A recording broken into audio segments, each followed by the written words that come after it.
Okay, I will share my screen.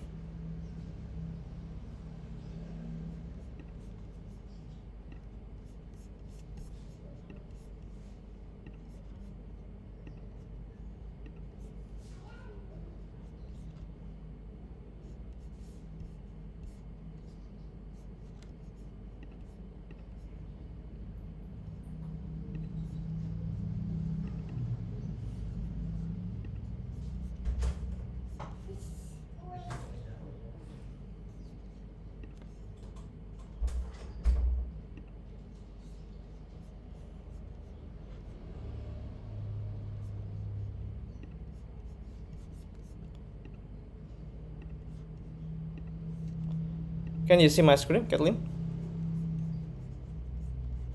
Can you see my Yes, sir. PPT? Okay.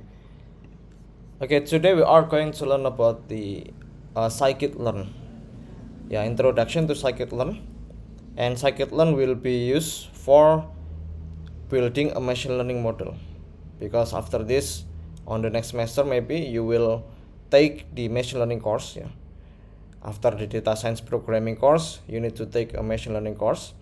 And many algorithm in machine learning, yeah, will use the scikit-learn library, and we don't need to use we don't need to create the algorithm from scratch, and we can just directly use the scikit-learn library for running the machine learning model. Yeah. So yeah, today we are going to learn about the scikit-learn. Yeah, we will not discuss it in detail actually. Yeah, we can just discuss about the scikit-learn in only from the outside. Yeah, what is the function of the scikit-learn, and what kind of the algorithms, or maybe what is the problem in machine learning and how to solve it, yeah, by using some algorithm. And we will not discuss in detail about the algorithm, but we can just discuss about the function for each algorithm to solve any problem. Okay, so yeah, we start about the introduction about the machine learning. Yeah, what is machine learning? Machine learning is where these computational and algorithm skills of data science meet the statistical thinking of data science, and the result is a collection of approaches to inference and data exploration that are not about effective theory so much as effective computation. So it means in machine learning we will uh, use the computer for solving the problem, right? And for solving the problem, we need some of the algorithm, and also data science and statistical thinking. So it means in machine learning we will not only learn about the algorithm. In machine learning we will also learn about the statistical theory, mathematical theory, and etc. So to imitate the human brain, yeah, to imitate the human brain, we will use the machine learning for solving the problem, because the problem can solve by the human. So it means we will try to imitate the human brain by using some of the algorithm, and also some of the statistical and mathematical theory in machine learning.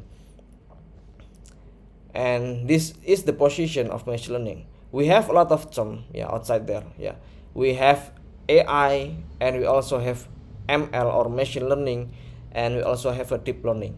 These three terms is a different. Yeah, these three terms are different. And what is the AI? What is Sir, the yes? Sorry. your screen is still on the first slide Okay, okay. instead Wait, on wait a the minute. first slide. Okay, wait. I will share entire of my screen. Okay.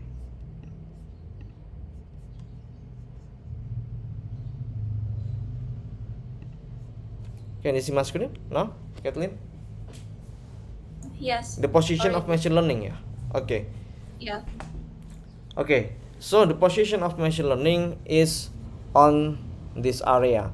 Machine learning is sub knowledge of the AI, and we also have a deep learning, and deep learning is a sub knowledge of the machine learning. And anything that make a computer thinking like a human, we call it as artificial intelligence. But not all of the AI is a machine learning. For example, if you just create a very simple program, using Python programming language, for example, then you can just build your own algorithm. It's like, we use the if else statement for solving the problem. For example, we want to classify a woman or a man, because as a human we know if a human, maybe they will wear, maybe if they are human, then they will have a long hair, for example, maybe. But I know that not all of the woman has a long hair. Let's assume that we have a condition that if a human have a long hair, so it may be a woman. Or maybe if the human has a short hair, it may be a man. If we create a very simple program by using the if else statement, if the human has a long hair, then it will be a woman. Or maybe if the human have a short hair, then it may be a man. We create a very simple program like that. We cannot say that that is a machine learning algorithm, because we built the idea, we built the algorithm by using the if else statement, the condition or the rule. So the machine learning is not built by the rule, but it built by using the statistical theory or mathematical theory. So if the algorithm only use the rule based, if the algorithm is a rule based algorithm, so we can call it as a machine learning. And that's why we differentiate between the artificial intelligence and machine learning. So all of the thing that computer can thinking like a human, we call it as an artificial intelligence. But if the algorithm only use the rule based, only a rule based algorithm, that is the AI, but not machine learning, because the machine learning we will use some of the statistical theory and mathematical theory. And what about the deep learning?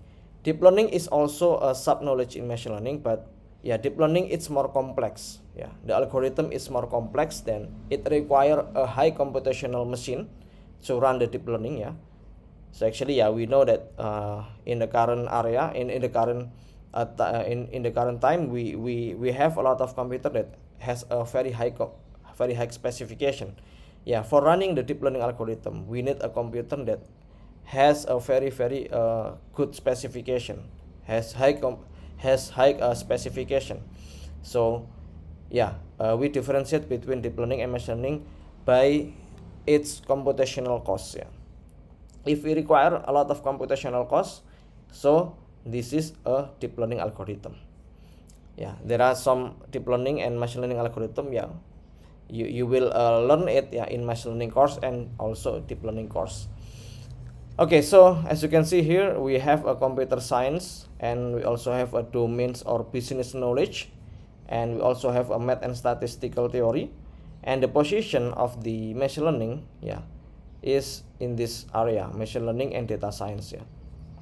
So actually we will combine the knowledge from the math and statistics, because we will use the machine learning and AI for solving the problem in business. So actually we also need a business knowledge domains. And because we also run the algorithm on a computer, and that's why we also need a computer science or IT knowledge here. So the data science actually that is comes from a lot of area, math and statistics, business knowledge, and also computer science or IT. The main categories of machine learning, we can divide the classical machine learning into two types. Supervised learning and unsupervised learning. What is supervised learning? It is a task driven. It means for the supervised learning, we need a data that has a label. We need a data that has a label. So it means if we want to classify the human, it is a woman or a man, yeah, we need a data set that has the labels. For example, we have a data, then this data has the label, because supervised learning, it requires a data that is labeled by the expert. So for running the supervised learning algorithm in machine learning, we need to collect the data that has the label. Yeah, maybe another example, we want to classify the animal. Yeah, it is a cat, dog, or a duck maybe. Then for classifying the data, yeah, for example, we have an image data, then the image data has the labels, right? Because the algorithm in supervised learning, they need a data that has already labeled by the expert. So if we don't have any data that is labeled by the expert, the algorithm will not train themselves, yeah. So because the supervised learning, they need a training process, and for training process we need a data that is labeled by the expert. Yeah, it's like a human, like it's like us when we have a child, yeah, when we are when we were child, yeah, when we were child, and we for example, we try to learn about the letter recognition. This is A, B, C, D, E, F, G, and so on and so on. Maybe our parents, yeah, give us the data, give us the letters, then they give us also the label. This is A, this is B, this is C, this is D, and so on and so on. Yeah, it's like a human for training themselves, yeah, they need a data that is already labeled, and that's why we call it as supervised learning, because we will supervise the algorithm, yeah, for training themselves by using data that is already labeled by the expert. And there are two kind of supervised learning problem, which are classification problem and regression problem. The classification problem, like I was mentioning before, it's like, it's like it's like a human, yeah. When we try to learn about the letter recognition A, B, C, D, and D, we classify the data, right? So the output of the classification problem is a label A, B, C, D, E, F, G, and so on and so on. And what about the regression? Regression, the output is not in labels, it's not in label form, but the output, yeah, the output is a numerical data. It's like we want to predict the price, yeah, the price of the house, yeah, by its attributes. For example, we want to predict the price of the house by the number of bedroom, and the wide area of that house, and the distance between that house into the center of the city. We have an attributes, yeah, then we want to predict the price of that house. So the output is not in labels form, but in a numerical form, yeah. It's like a price prediction, yeah. Price prediction is one of the problem in regression. So the output is not in labels form, but in numerical values, numerical data. So in supervised learning, yeah, we need a data that is already labeled, yeah. The output for the classification problem is a label, and the output for the regression problem is a numerical values. And what about unsupervised learning? Yeah, unsupervised learning, we don't need to supervise the algorithm. We can just give them a data without a label. And we have some problems in unsupervised learning, which are clustering problem, association problem, and dimensionality reduction problem. Okay, we will not discuss it in detail about the unsupervised learning today, but for the clustering, yeah, I will give you an example about the unsupervised learning algorithm, and we have a clustering problem here. So the clustering problem is for categorizing the data, right? For example, we are a human, yeah, then we want to make a cluster, or we want to categorizing the data by its characteristic. For example, we are given a balls, yeah, a lot of balls that has different color. we have we are given 100 yellow balls, 100 yellow 100 yellow balls, 100 red balls, and also 100 blue balls, for example. So we will categorizing that balls, yeah, by its characteristic. Yeah, for example, we know that we have eyes, right?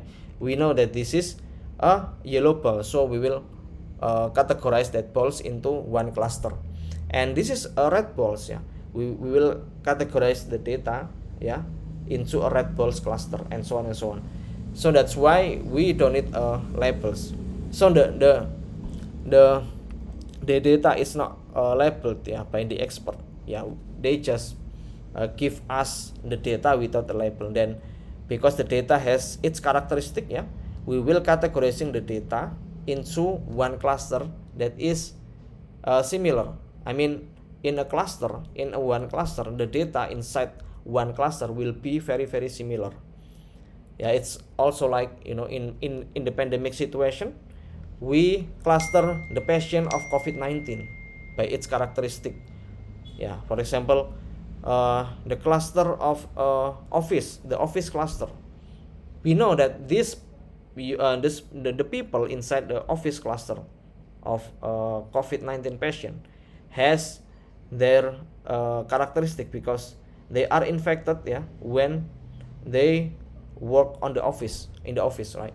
So we categorizing the data by its characteristic. So we will create a cluster, a group, and in a group, yeah, the data inside the group will be very, very similar.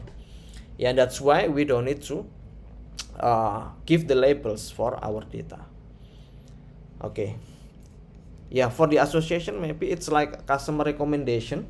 Yeah, it works based on the data or transactional logs. Yeah, for example, maybe you have watch a Netflix movies or YouTube videos. Yeah, then the YouTube videos or maybe Netflix, yeah, will give us some movie recommendation based on the transactional log, yeah, or watching history from us as a customer in Netflix or in YouTube. Then they will give us the recommendation, movie recommendation, or maybe music recommendation, and so on and so on. Then we will not we don't require a data that is labeled by the expert. And also for dimensionality reduction, yeah, it will reduce the dimension for the data. It means if we have if we have a lot of features in our data, yeah, for example, we have 100 features in our data, yeah, then we will reduce the number of features by using some of the dimensionality reduction algorithm, because they will analyze, yeah, the similarity between one features and other features. Features, it means the characteristic of the data. For example, yeah, we have a data about the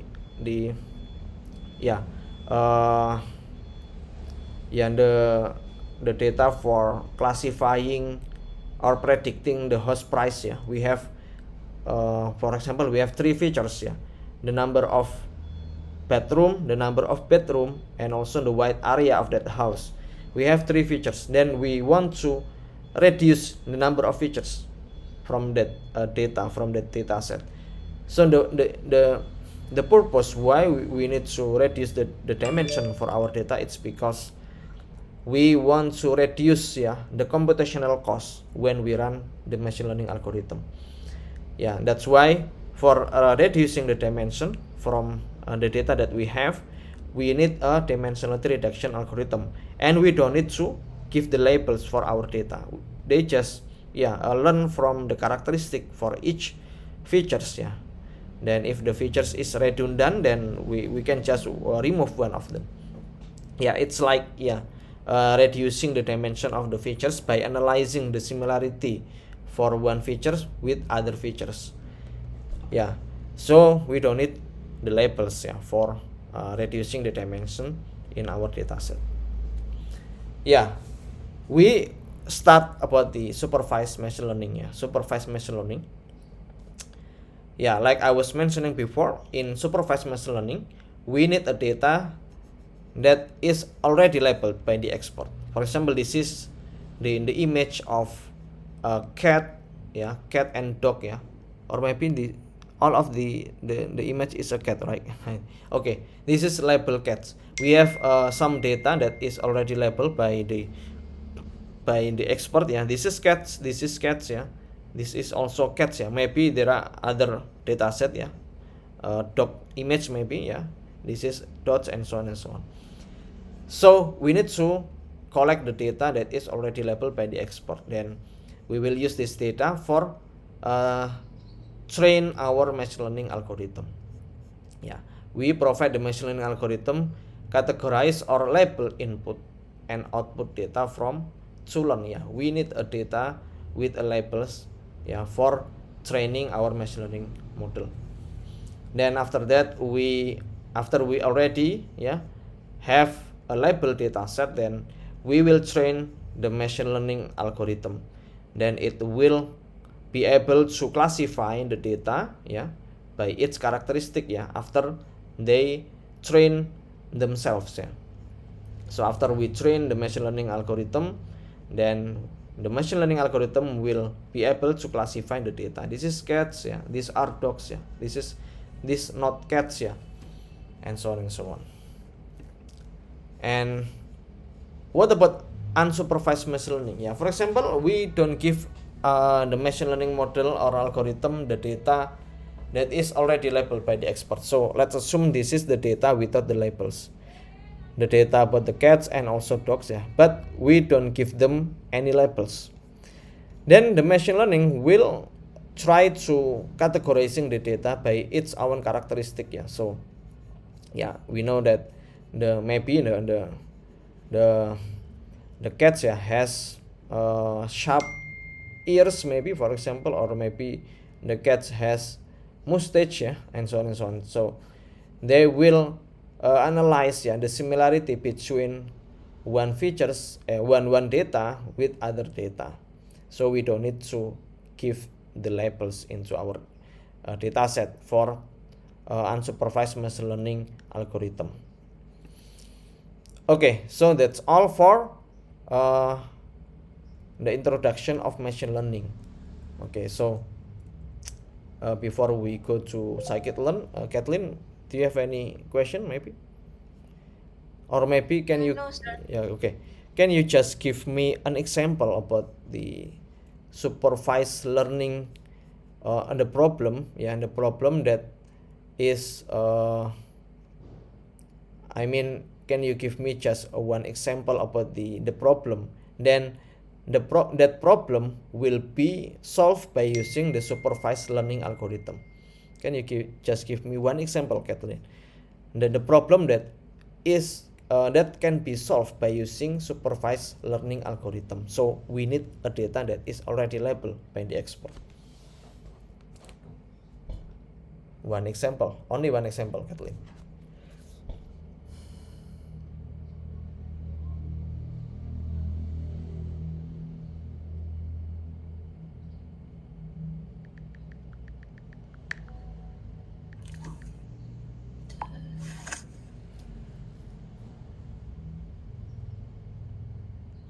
Maybe the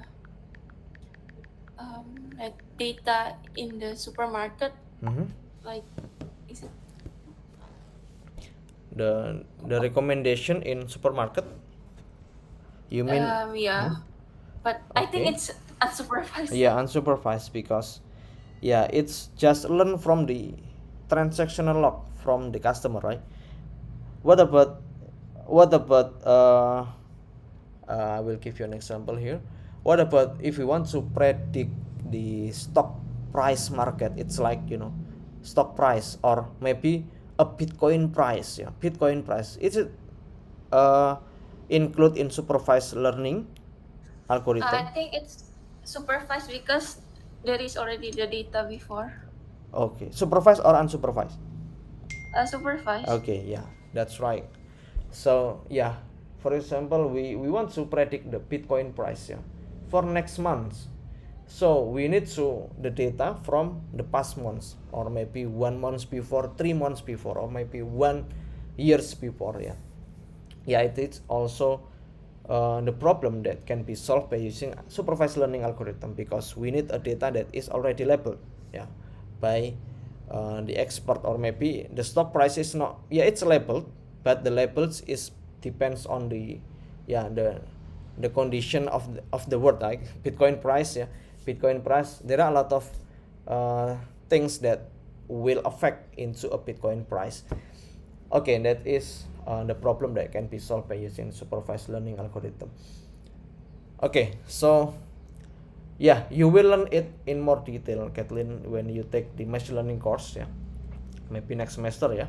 So you will learn a lot of problem, you will see a lot of case study in real world that can be solved by using the supervised learning algorithm, or maybe unsupervised learning algorithm, because my specialization is on the computer vision.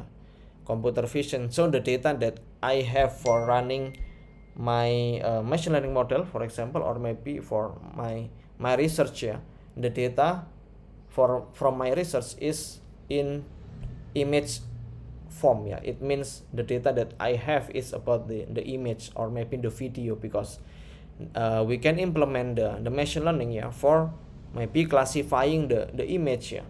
The image is like I was mentioning before, the image for we want to classify the cat or a dog, or maybe the human face. So the data that I have will be in the form of image. But actually in machine learning, the data is not only in the image form. For example, we have a data, it's like the history of a patient, in medical research, for example, or in biomedical research. We have a data, the history of the patient, the patient. Then if we have a new patient, then we will try to see the similarity between one patient with other patients. So it will help the doctor to give the medicine, for example, maybe the medicine or the treatment for the new patient, because the new patient has the similarity with a previous patient or other patient. It also can be used for helping the doctor to give a decision to give the medicine to the patient, or giving the right treatment for the patient, and so on and so on. Okay, so we will go about the scikit-learn. This is the library, the popular library in Python. When you want to be a machine learning engineer, Kathleen, or maybe you want to be a deep learning engineer, you work on the very huge company that used an AI for solving the problem or giving the solution to others. So the scikit-learn is a very useful library, and until now, the scikit-learn is already used, is still used by the huge company, the big companies in the world that use a machine learning or deep learning for solving the problem, or for solving the problem that they have. So the scikit-learn is very popular library, and we don't need to install any package into our Jupyter Notebooks, or maybe in Google Colab, because this is already provided by the Google Colab or Jupyter Notebooks. So the scikit-learn is the most useful and robust library for machine learning in Python. It provides a selection of efficient tools for machine learning and statistical modeling, including classification, regression, clustering, and also dimensionality reduction via a consistent interface in Python. And this library, which is largely written in Python and is built upon numerical Python or NumPy, and also SciPy and Matplotlib.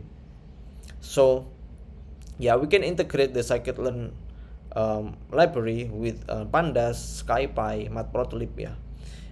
And I think we already learned it in data science programming class. We learned about how to use the Matplotlib, how to use a NumPy, how to use Pandas library, and it will be very useful when we go to learn, when we want to learn about the scikit-learn library.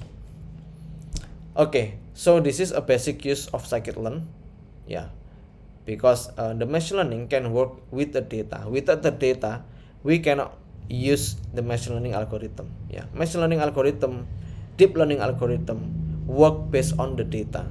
So the data is the most useful resource in machine learning, in deep learning. So that's why the basic things in scikit-learn, yeah, we need to load, yeah, we need to know about how to load the data set, yeah. So a collection of data is called data set, yeah. It is having the following two components: features and response. The features is the variables. The features are the variables of data, yeah. They are also known as a predictors, inputs, or attributes, yeah. We can just call a features as an attributes, yeah, or predictors or inputs, yeah. Yeah, like I was mentioning before, yeah, when we want to give the recommendation to our customer, yeah, in maybe in supermarket, so we need to analyze the features, yeah, the history, the transactional log, yeah, the transactional log from our customer. It's like how many money that they spend when they are shopping in our supermarket, for example, or maybe how many or what kind of the the the the belongings, or maybe the product, yeah, that they buy from our supermarket, for example, or maybe, yeah, we when we want to predict the house, yeah, the house price, we need the features such as, yeah, the number of bathroom, and the wide area, or maybe the distance between the house into the central of the city, and we call them as a features. And what about that response? Yeah, response is the output variable that basically depends upon the features variables. In supervised learning, we call the response as a labels. This is the output that we want to predict. Yeah, it can be a labels or numerical values. Yeah, it depends on the problem that we want to solve. And the response, yeah, is the output. So if we want to run the supervised learning algorithm, so the data set will contain features and also response. But if we want to run this unsupervised learning algorithm, so we don't need a response for our variable. We only need a features, so we don't need any response from our data set. In unsupervised learning algorithm, we just need a data without labels, and that's why we only need a data that contains only the features, right? But in supervised learning, we need a response, we need a labels. It can be a labels or class, or maybe numerical values in regression problem. Okay, this is how to use scikit-learn. Yeah, actually I will not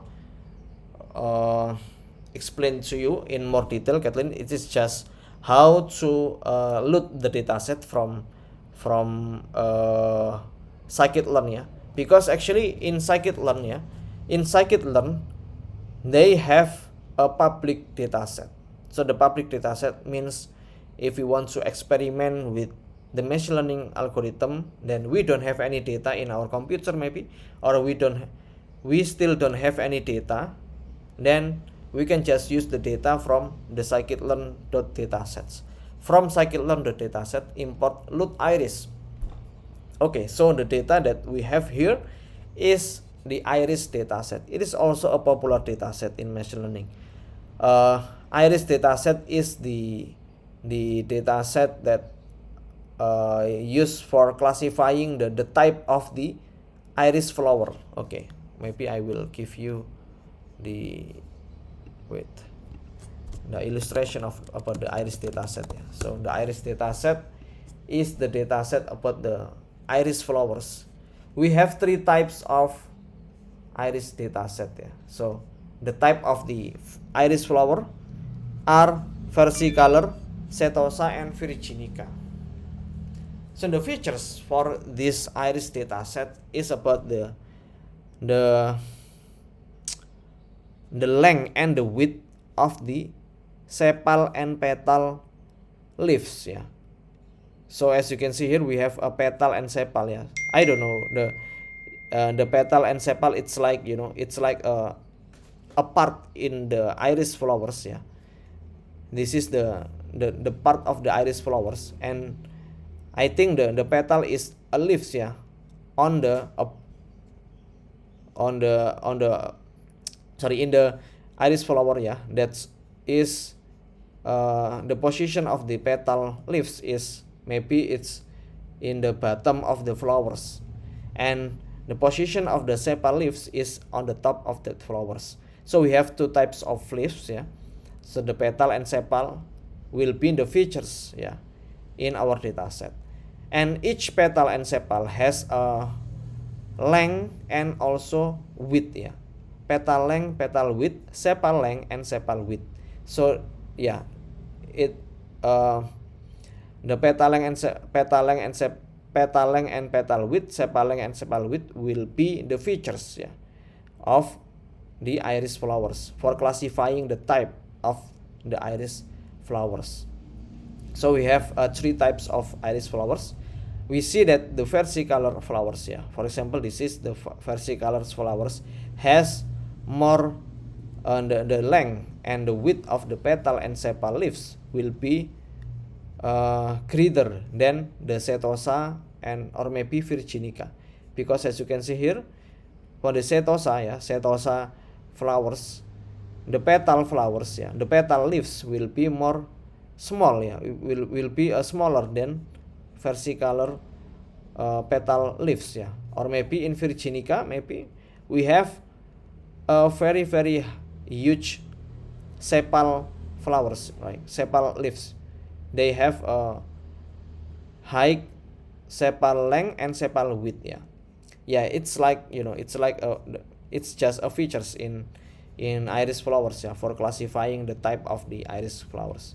Okay, let's go back to our data here. Okay, so yeah, so if we don't have any data in our computer, we still don't have any data, then we can import the data from scikit-learn.datasets. When we call the load iris here, yeah, iris equal load iris, then we can just create a two variable x and y. X will be contain the features, yeah, from the iris dataset, and the y will contain the response or the label from our datasets, from iris dataset, yeah. So the x, yeah, will be the features and y will be the output. Then if we want to know the features names and the target names, yeah, we can just call the iris dot features names, yeah. It will be like I was mentioning before, the number of features in iris flowers is we have 4 features, like sepal length, sepal width, petal length, and petal width, and that are the features from iris dataset. And for the target, yeah, we only have one target, yeah. We don't have it will not possible if we have more than one target, yeah, in our dataset. So the target will be only one. So the target names will be iris, versicolor, setosa, or virginica. Only 3 types, yeah. It can be versicolor, virginica, or setosa. Okay. So if we print the features names, it will be, yeah, petal length, petal width, sepal length, sepal width. And if we print the target names, yeah, it will be setosa, versicolor, or virginica. Then if we want to know the first 10 dataset in iris dataset, yeah, it will contain, yeah, the 10 observation, yeah, or the 10 dataset from the iris dataset. Okay, so we already load the dataset, yeah, from the scikit-learn library. Then we need to split the dataset. Why we need to split the dataset? Because we want to train our machine learning model in supervised learning, yeah. So we need to split the data into 2 splits, yeah. We call it as a training set and testing set. We have 2 pieces of a data, training set and testing set. Why we need to split the data into two sets, yeah, because the training set will be used to train the machine learning model, and testing set will be used for validating the model that is already trained by using the training set. Yeah, it's like an exam. Yeah, it's like an exam. You learn from the data. You learn the data from maybe from previous exam. Yeah, you have a training set data. It means the data that you will use for training yourself, for preparing yourself to the exam. And the testing set actually is the data for validating our brain, yeah, our model. It's like, when we go to the exam, then we get an exam question, and that is the testing set, right? It's like for validating our ability, yeah, after we train our brain or train our machine learning model. So the training set and testing set will be different. It is impossible if we validate our machine learning model use the same data in training set. Yeah, it's not possible, because it's like, it's you learn from, for your exam, yeah, you learn from the question, for the exam question from the previous exam. Then for the real exam, you are given the same question, yeah, the same question from the previous exam. It's not possible, right? It's like, it's like a lie, right? Because we will not validating anything, yeah, because the training set and testing set will be the same. So that's why we need to differentiate the data into two set, training set and testing set. And training set and testing set will be a different data set, yeah. So the following example will split the data into 70-30 ratio. For example, we have a 100 data, and then we split the data into 70 for training and 30 for testing. Yeah, why the proportion of the training set is higher or greater than the testing set? Yeah, it's like, if we have a lot of data for a training, it will make our machine learning model more powerful, right? Because a lot of data that we will use for training our machine learning model, it will be the possibility that we will get the machine learning model that has a high performance is higher. It means, yeah, if we have a lot of data set, then it will be useful for making or building a very good machine learning model, right? The good machine learning model, it means the machine learning model that has a high performance. Okay, so for splitting the data set, if we implement it into our scikit-learn library, we can just call the scikit-learn.model selection, import train test split, yeah. Then xtrain, xtest, ytrain, and ytest will be the variable for getting the training set and testing set. So the xtrain and ytrain will be the training set, xtest and ytest will be the testing set. Then we call the train test split here. The x and y is a full data set, yeah, the full data set that we already load from the load_iris, yeah, load_iris library. Then we put the test size equal 0.3. It means the proportion of the testing set will be 30%, and random state equal 1, yeah, because why we should give the random state here, because the proportion will be 70 and 30, and it will randomize, yeah, the data set will be on the training set or testing set. The scikit-learn will randomize the data. It will be on the training set or testing set, yeah, it will be the scikit-learn will randomize, yeah, the data. Then we print the xtrain, xtest, ytrain, and ytest, yeah. If we have 100 data, for example, so the training set will be 70 and the testing set will be 30. Okay, after we load the data, then we split the data set into training set and testing set. So the next step is train the model. After we split the data into training set and testing set, then we will train our machine learning model. Like I was mentioning before, there are a lot of machine learning model that can be used for solving the classification problem. In this case, we use the iris dataset for study case study. Then we will try to train one of the common machine learning algorithm here.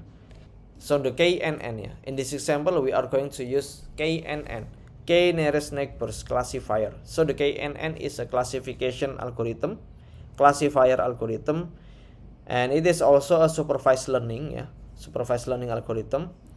And we don't go into details about the KNN algorithm. It will be discussed in other course, like I was mentioning before. We will discuss it in more detail in machine learning course. And in this example is used to make you understand the implementation part only.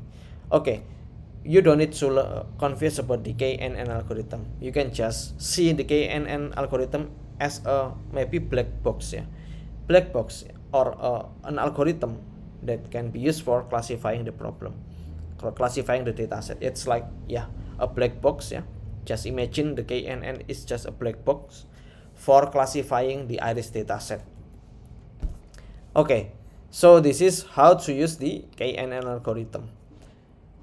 For using the KNN algorithm, we need to import the scikit-learn library, scikit-learn.neighbors, import k-neighbors classifier. So we don't need to build the KNN algorithm from scratch. We can just directly call the k-neighbors classifier from scikit-learn library. Then after that, if we want to use the KNN algorithm, then we want to know the performance about this algorithm, we also need to import the matrix. So the matrix is for calculating the accuracy, the precision, the recall for our algorithm. And that's why on the second line here we need to import the matrix library. Okay, so because the k-neighbors classifier has some parameters, okay, like I was mentioning before, we will not go in detail about the k-neighbors classifier, but actually the k-neighbors classifier requires one parameters, which is the number of neighbors. We can set the number of neighbors to 3, 4, 5, 6, 7, and so on and so on. But in this case, we set the parameters for the KNN into 3. The number of neighbors equal 3. Then in this on the line number 4 here, we call the fit function here. Fit x train y train. So it means the classifier underscore KNN, which is the KNN algorithm, will train themselves by using the training set, x train and y train. This is the features and this is the labels for the training set. Then after that we call the y pred, y underscore pred, which is the output, the prediction from our KNN algorithm. So the classifier underscore KNN dot predict, and we put the x test as an argument here. The x underscore test, it means the testing set, the testing set. Then this is the features from the testing set, right? Then the classifier, k-neighbors classifier, will predict this testing set. Then we put it into y underscore pred variable. Then for calculating the accuracy, the accuracy for our KNN algorithm, we need to compare the y pred with the y test. That's why in this line, we call the matrix.accuracy score y test and y pred, because we will compare the y test and y pred. It is similar or not. If it is very very similar, so the accuracy will be 100%. But if it's not 100% similar, so the accuracy will be below 100%. Or maybe if the accuracy is still above 90%, we can just say that this algorithm still work well. Okay, so in this example we also create a variable sample here. Variable sample has an array here. So this is the first observation and the second observation, because like I was mentioning before, in iris dataset we have 4 features, right?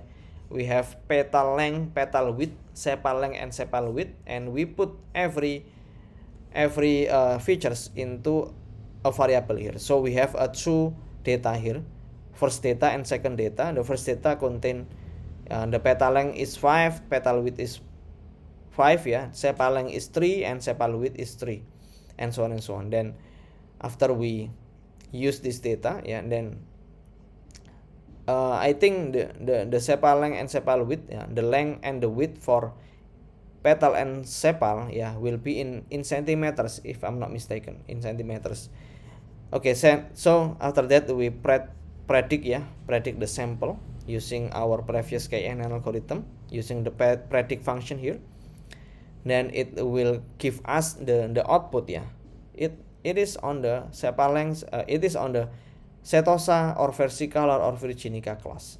So on the print here, prediction pred_species, it will give us the result, yeah. So this data is iris virginica flower or not, yeah, or maybe setosa flowers or setosa virginica and versicolor, yeah.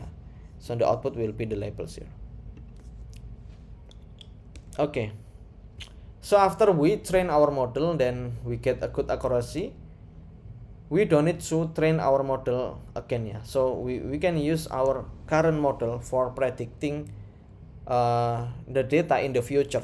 So we don't need to train our model again. That's why we need to save the model into our directory, yeah, in our computer. So that's why we need a model persistence, yeah. Once you train the model, it is desirable that the model should be persist for future use, so that we do not need to retrain it again and again. Because when we train the machine learning model, it will require a lot of time, right? If we have a very limited data, then it won't be a problem. But if we have a very huge data, then for a training process it will require a lot of time. So that's why after we train our model, we don't want that the model will disappear after we turn off our Python or our after we turn off our computer, yeah. So the session will be disappear, and that's why we need to save the model into our computer, yeah, so we can load it again for the future prediction or future classification. Then consider the example in which we will be saving the above trained model. So the classifier _KNN, that is the model that we already trained. Then we will save this model into our computer. So for saving the model, yeah, in the machine learning model, we need to install a joblib, yeah. So this is the library for saving the machine learning model, yeah, the trained model. So for the first time we need to install it, yeah, pip install joblib, yeah. Then after that we import the joblib and we call the dump function here, and the argument will be the variable, yeah, the variable that contain the machine learning model, which is classifier _KNN. Then it will save the model into our current directory, yeah. The second argument is the location of our directory, yeah. So if we don't give any folder here, so it will be saved in the same directory with our notebook files. Then after that, if we want to reload, yeah, the machine learning model, yeah, we can just call the load function from joblib, yeah. Okay, so the combination of Python and PHP. Okay, we can also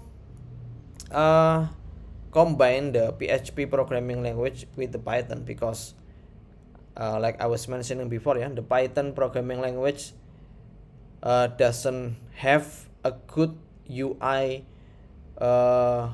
library. So it means it's like tkinter, yeah. Tkinter, it is very simple UI from the Python, then if we want to have a very good UI, so we can integrate it using PHP. Yeah, if we build a web application, then for the UI we will use the PHP or HTML. Then for the computational program, yeah, or for the computational step, yeah, we use the Python, because Python is better than PHP in terms of machine learning, in terms of data science programming. So that's why we use the PHP programming language, yeah, as for a UI language, a UI programming language, yeah, for giving the UI to the user for our program.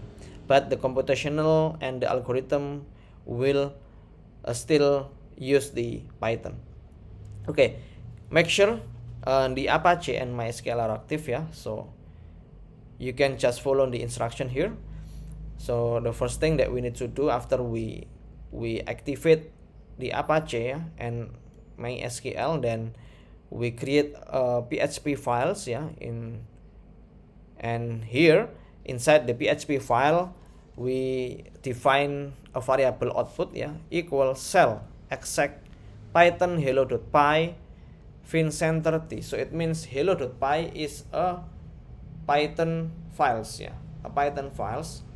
Inside the Python files, it gives us a two parameters, which is name and age, yeah. So inside the hello.py, inside this Python files, yeah, there will be a function that requires two parameters, which is the name and also the age, yeah.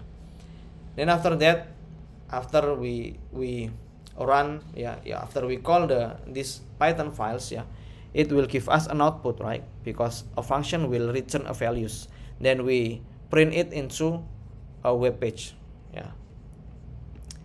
So yeah, what about the Python files here? So yeah, PHP is used to send input to Python and receive output from Python, and Python is used to receive and process input from PHP, then send output to a PHP. And inside the hello.py, inside these Python files, yeah, we will use this following code, yeah. Import sys, name is sys.argv1 and argv2. It means this is the parameters, yeah, the argument from that is received, yeah, from the PHP files or PHP programming language. Then we print hello, my name is name and I am 8 years old, yeah. So actually this is the argument. Sys.argv is the argument for getting the data from the PHP program, yeah. Yeah, sys.argv is a list in Python which contains the command line arguments passed to the script, and the first element of the list sys.argv is the name of the program itself, yeah. In this case hello.py, because we save these Python files into hello.py. So that's why when we call this Python files, yeah, we need to call the hello.py here. And the second element and so on are the arguments passed through the PHP. Okay, hello, my name is Vincent and I am 30 years old. So this is the example after we run the hello.py from the PHP files here.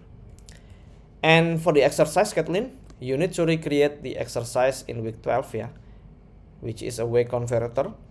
Yeah, I think you already created in tkinter, but in this case, yeah, I want you to create a PHP program, yeah, a PHP program for the GUI, and for the conversion process we still use the Python programming language, yeah.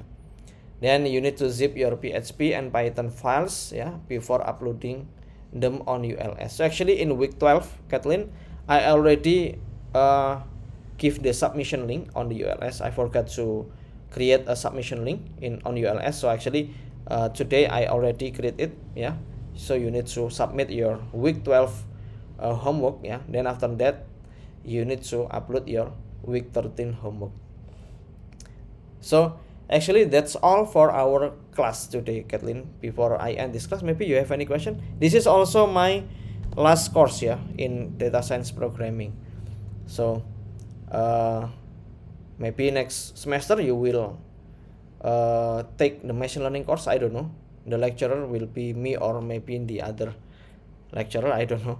So you will learn in more detail about the machine learning when you take the machine learning course ya, and all the thing that you have learned in data science programming will be very very useful when you take the machine learning course, because all of the algorithm in machine learning ya will require NumPy variable and Pandas variable. So you will work a lot ya when you use the machine learning model ya for classifying the data, for example, and the data will be in the NumPy form. I mean, after you read the data, then the data will be saved into NumPy.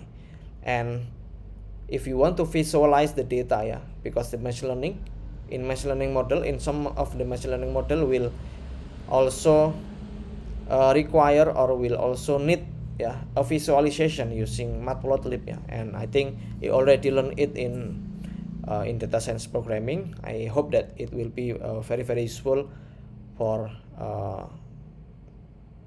your next course ya, which is machine learning course. Okay, Kathleen, do you have any question? No, sir. I think for the PHP one, we use Visual Studio Code, right? Yeah, you can use the Visual Studio Code. Then you can just save your PHP files ya and Python files into one directory, and you need to zip it. Then after you zip that two files, you can just submit on the ULS. Okay, sir. Okay, I think that's all, Kathleen. Thank you for your attention. Then don't forget to fill the online attendance. I already opened it. Okay, thank you. I will end this meeting. Kathleen, good morning. Sorry, Yes. sir. May I ask Hmm. about